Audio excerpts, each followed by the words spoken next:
toksai miestas Lietuvoje, Anykščiai. Ir visi gerai žino, kad Anykščiai tai garsėja kuom. Gal Anykščių nelankė, nežino, bet Anykščių šilelis, taip. Ir iš tikrųjų, tai aš nežinau, ar jūs važiavot į kelionę, ar buvo Anykščiuose, bet tai galbūt, matė, ten yra ir klėtelė, ir muziejus, ir, tiesiog Anykščiai tai vienas iš rašytojų, kuris garsina iš daugelio.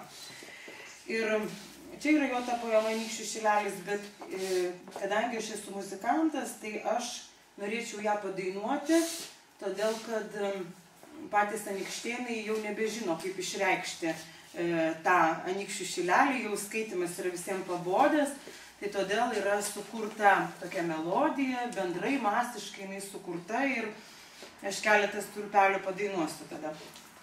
Taip, ale nebedeklamuodama. Aišku, įdėsiu šiek tiek savo tarmės, tos aukštaitiškos grinos, kur aš visiškai nekalbu čia, būdama musninkuose.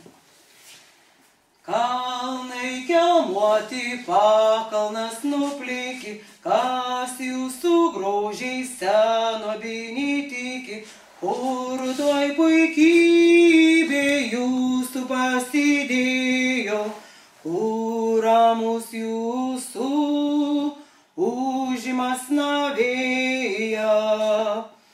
Kai balta miška lapeliai šlamėja ir senos pušys siūravo braškėjo, kur jūsų paukščiai, paukšteliai, paukštytės, katrų čiulbuojančių, taip ramu klausyties.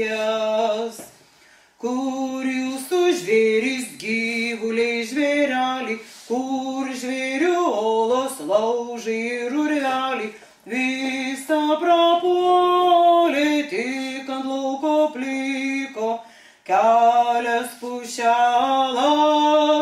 apikreivės liko.